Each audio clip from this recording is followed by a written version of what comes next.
સમજદાર છે એને જ આપણે ગોચી લાવવાનો છે અને નહીં લાવો તો ગુજરાતભરના કોળી સમાજ તમામ પણ રસ્તા રોકવાનું આંદોલન કરવા તૈયારીમાં છે। નવનીત બાલિધિયાના ઘરે બોટાદ જિલ્લાના આગેવાનોની મુલાકાત। એફઆઈઆરમાં મુખ્ય આરોપીનું નામ ઉમેરવાની માંગ સાથે આંદોલનની ચીમકી। ભાવનગર જિલ્લાના બગદાણા ખાતે થયેલા હુમલાના કેસમાં ઇજાગ્રસ્ત થયેલા કોળી સમાજના આગેવાન નવનીત બાલિધિયાના સ્વાસ્થ્યની માહિતી મેળવવા માટે બોટાદ જિલ્લાના બરવાડા તાલુકા, રાણપુર તાલુકા, ગઢડા તાલુકા તેમજ બોટાદ તાલુકાના આગેવાનો તેમના નિવાસ સ્થાને પહોંચ્યા હતા। આ મુલાકાત દરમિયાન આગેવાનો દ્વારા નવનીત બાલિધિયાની તબિયત અંગે ખબર અંતર પૂછવામાં આવ્યા હતા અને ઘટનાને લઈને ચાલી રહેલી કાનૂની પ્રક્રિયા બાબતે ચર્ચા કરવામાં આવી હતી। આગેવાનોનું કહેવું હતું કે જો આ કેસની એફઆઈઆરમાં મુખ્ય આરોપીનું નામ ઉમેરવામાં નહીં આવે તો સમગ્ર ગુજરાતમાં સમાજ દ્વારા આંદોલન કરવાની ચેતવણી આપવામાં આવી હતી। આગેવાનોએ સ્પષ્ટ શબ્દોમાં જણાવ્યું હતું કે સમાજ નવનીત બાલિધિયા સાથે સંપૂર્ણપણે ઊભો છે અને ન્યાય મળ્યા સુધી સંઘર્ષ ચાલુ રહેશે। ઘટનાને લઈને લોકોમાં રોષ જોવા મળી રહ્યો છે અને તટસ્થ તપાસ તથા પારદર્શક તપાસની માંગ કરવામાં આવી છે। સમાજના આગેવાનો દ્વારા વહીવટી તંત્રને યોગ્ય કાર્યવાહી કરવા માટે અપીલ કરવામાં આવી હતી। અહેવાલ રોહિત આર ચતાપરા તેમજ રાજુભાઈ ચતાપરા। સમજદાર છે એને જ આપણે ગોચી લાવવાનો છે અને નહીં લાવો તો ગુજરાતભરના કોળી સમાજ તમામ પણ રસ્તા રોકવાનું આંદોલન કરવા તૈયારીમાં છે।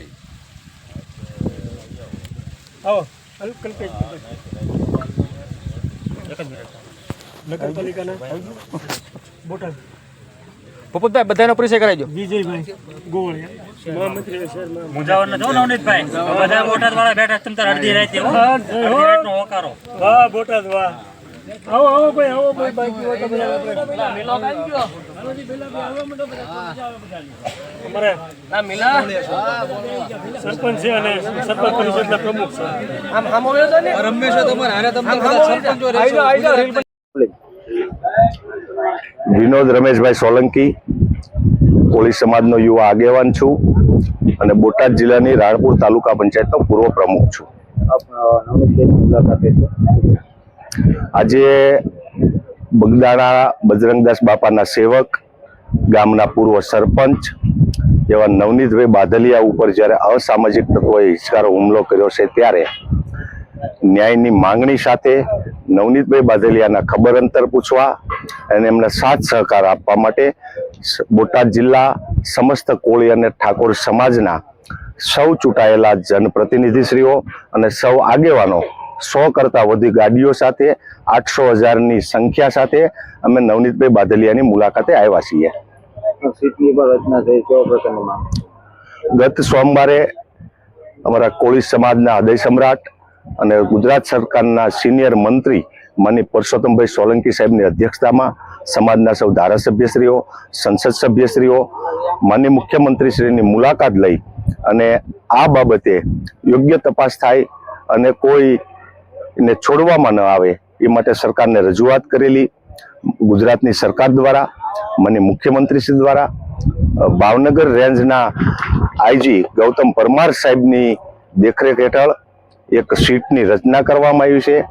આ એસઆઈટીની અધ્યક્ષસ્થાન ગુજરાતના યુવા આઈપીએસ અધિકારી જયવીર ગઢવી સાહેબ જ્યારે કરી રહ્યા છે ત્યારે અમે જયવીર ગઢવી સાહેબ, માનનીય ગૌતમભાઈ પરમાર સાહેબ, રાજ્યના માનનીય મુખ્યમંત્રીશ્રી અને માનનીય નાયબ મુખ્યમંત્રીશ્રી એમને સમસ્ત કોળી સમાજ લાગણીસભર માંગણી કરે છે કે આ નવનીતભાઈ બાદલિયા ઉપર જે અસામાજિક તત્વોએ હુમલો કર્યો છે એમાં કોઈને છોડવામાં ન આવે, યોગ્ય તપાસ કરવામાં આવે અને સાથે સાથે નવનીતભાઈ બાદલિયા જે એમની ફરિયાદમાં જે વાત કરી રહ્યા છે એ પાસા ઉપર તપાસ કરવામાં આવે અને આમાં જે 8 આરોપી પકડાયા છે એમાં જો કોઈ બાકી રહી ગયું હોય તો ખાસ કરીને નવનીતભાઈ બાદલિયા જે આક્ષેપ કરી રહ્યા છે એ પાસા ઉપર તપાસ કરી અને નવનીતભાઈ બાદલિયાને યોગ્ય ન્યાય આપે એવી હું માંગણી કરું છું।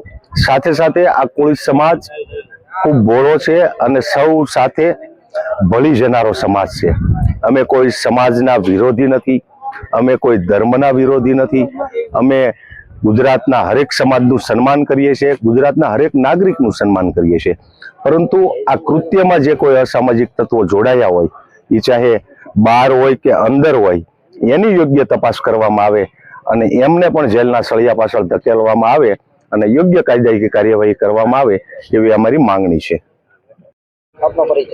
અશોકભાઈ મેર, અખિલ ભારતીય કોળી સમાજ પ્રદેશ મંત્રી. નવનીતભાઈની મુલાકાતે જો વાતચીત કરીશું કે આજે અમે બોટાદ જિલ્લાના સમગ્ર કોળી સમાજ ઠાકોર સમાજના આગેવાનો અહીંયા શુભેચ્છા મુલાકાતે ખબર અંતર પૂછવા નવનીતભાઈ બાદલિયાના ફાર્મે અમે આવ્યા છીએ. તો આજે અમે એવો પણ આગ્રહ રાખીએ છીએ કે અમારા પ્રતિનિધિ મંડળે જે ગાંધીનગરમાં સરકારશ્રીને જે નવનીતભાઈ વિશે જે ન્યાય અપાવવા માટે જે રજૂઆત કરી છે સરકારશ્રીને, તો એમાં સરકારે શ્રી જે સીટની રચના કરી છે એમાં સીટના દરેક અધિકારી જે સાચો ન્યાય આપે અને સાચા ગુનેગાર છે એનું એફઆઈઆરમાં નામ દાખલ કરે અને જ્યાં જ્યાં કલમોની જરૂર પડે એ કલમો લગાવે. એના માટે ગુજરાત આખા કોળી સમાજના ન્યાય નવનીતભાઈ માટે અમે ખડા છીએ. નવનીતભાઈની સમાજની જે ન્યાયની માંગણી છે, સમગ્ર બોટાદ જિલ્લાનો સમાજ તન મન ધન એમની સાથે છીએ. આવનારા સમયમાં જે કંઈ અહીંથી કે આપણા સમાજના મુખ્ય આગેવાનો દ્વારા આયોજન કરવામાં આવે એમાં પણ બોટાદ જિલ્લો અડધી રાત્રે પણ આ નિર્ણયમાં સાથે છે. એમની ઉપર જે અસામાજિક તત્વોએ હુમલો કર્યો એમને ન્યાય મળે એ માટે ગુજરાતની સરકાર, માનનીય મુખ્યમંત્રીશ્રી, માનનીય નાયબ મુખ્યમંત્રીશ્રી અને પોલીસ પ્રશાસનને પણ વિનંતી કરીએ છીએ કે આમાં ક્યાંય પણ કચાશ ન રહે અને કંઈ કાર્યમાં સમાજ જે નિર્ણય કરે એની ઉપર આપણે સૌએ કામ કરશું. બીજી એક વાત કે ગુજરાત પોલીસ સમાજનું પ્રતિનિધિ મંડળ માનનીય સિનિયર મંત્રી શ્રી પુરુષોત્તમભાઈ સોલંકી સાહેબની અધ્યક્ષતામાં કુંવરજીભાઈ બાવળિયા, સમાજના 3 સંસદ સભ્યશ્રીઓ, સમાજના 15 ધારાસભ્યશ્રીઓ ગત સોમવારે માનનીય મુખ્યમંત્રીશ્રીને આ વિષય સાથે જ્યારે રજૂઆત કરવા ગયા હતા ત્યારે સરકાર દ્વારા ભાવનગર રેન્જ આઈજીના દેખરેખ નીચે યુવા આઈપીએસ જયવીર ગઢવી સાહેબની અધ્યક્ષતામાં એક એસઆઈટીની રચના કરવામાં આવી છે. આ એસઆઈટીની ને પણ સમગ્ર કોળી સમાજ એવી વિનંતી કરે છે, માંગણી કરે છે કે આમાં ક્યાંય પણ કાચું ન કાપે, યોગ્ય તપાસ થાય. ખાસ કરીને નવનીતભાઈની જે ફરિયાદ છે એમની ફરિયાદમાં એમને જે નામો આપ્યા છે એ પાસા ઉપર તપાસ થાય અને એમાં જે કોઈ આ કૃત્યમાં સામેલ નીકળે એને આકરીમાં આકરી સજા કરે અને એક દાખલો બેસે અને ફરીવાર આ સમાજ ઉપર કોઈ આંખ ઊંચી કરીને જોવાનું કૃત્ય ન કરે એવી સમગ્ર કોળી સમાજ અહીંયાથી માંગણી કરે છે. ફરી એકવાર આપ સૌ સમસ્ત કોળી સમાજ અને ઠાકોર સમાજ બોટાદ જિલ્લો અને અહીંથી જે કોઈ આગેવાનો છે એમનો સમાજના દીકરા તરીકે નતમસ્તક વંદન કરી આભાર માનું છું. એટલા માટે કે કાલે ફક્ત સોશિયલ મીડિયાના એક મેસેજથી આપણા બોટાદ જિલ્લા કોળી સમાજના આગેવાન અને અખિલ ભારતીય કોળી સમાજના રાષ્ટ્રીય ઉપાધ્યક્ષ મની પ્રવીણભાઈ કોળીના એક મેસેજથી એક થઈને રહેવું પડશે. આ બાબતે કે અન્ય કોઈ પણ બાબતે જ્યારે પણ આ પ્રકારના કોઈ પણ બાબત કે વિષય હોય ત્યારે અડધી રાત્રે પણ સમાજ એક થઈને રહે. સમાજ એક હશે. બહોળી સંખ્યામાં આ ઠાકોર કોળી સમાજ સમગ્ર ગુજરાતમાં વસેલો છે. સમાજ એક હશે તો કોઈના બાપની નહીં પણ બાપના બાપની પણ તાકાત નથી કે આ સમાજ ઉપર આંખ ઊંચી કરીને જોઈ શકે. આજે સમાજ બેઠો છે એટલે સમાજના દીકરા તરીકે એક વાત કહેવી ઘટે કે આ વિષય બન્યો એટલે સમાજ એક થયો છે. નતર અત્યાર સુધી આપણે અંદરો, પરંતુ આ માધ્યમથી જ્યારે સમાજ એક બન્યો છે એટલે હવે એમાં ક્યાંય ટાંટિયા ખેંચ કે ભાગલા ન પડે. સમાજના હરેક યુવાન, સમાજના હરેક આગેવાન, સમાજની માતા બહેનો આ જે વિષય બન્યો છે આ વિષય સાથે સંકલ્પ કરે કે આવનારા સમયમાં કોઈ પણ પરિસ્થિતિ હોય, કોઈ પણ બાબત કે વિષય હોય, એમાં કોળી સમાજ એક થઈ અને જે કંઈ સમાજ નિર્ણય લે એમાં આપણે સંપૂર્ણ સાથ અને સહકાર આપીશું.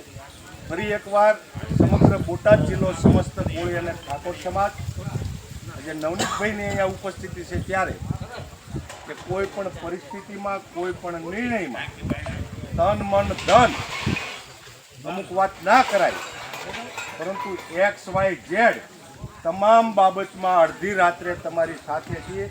સામે કોઈ પણ ચંબરબંધીનો દીકરો હોય કે કોઈ પણ અસામાજિક તત્વો હોય, કોઈથી એટલે કોઈનાથી ડરવાનો વિષય નથી. હર હંમેશ માટે તમારી સાથે છીએ અને આપ આપનું તબિયત સાચવો. આ દુઃખદ ઘડીમાંથી બહાર નીકળી જેમથી માંગણી કરીએ છીએ. કોળી સમાજ હર હંમેશ માટે ભોળપણમાં અને ભોળો સમાજ છે. અમે કોઈ ધર્મ સમાજના વિરોધી નથી, પરંતુ આ કૃત્યમાં જે કોઈ સામેલ હોય એ ચાહે કોઈ પણ ચમરબંધીનો દીકરો હોય એને છોડવામાં ન આવે એવી પણ અમે લાગણીસભર માંગણી કરીએ છીએ. આજે નવનીતભાઈ ઉપર જ્યારે આ દુઃખદ ઘટના બની છે, પરંતુ સમાજના દીકરા તરીકે નવનીતભાઈના આભાર માનું છું. સમગ્ર ગુજરાતના કોળી સમાજને એક કરવાનું કામ પણ આ થકી થયું છે. એમના ઉપર જે આ જીવલેણ હુમલો થયો, આવું ફરી ક્યારેય ન થાય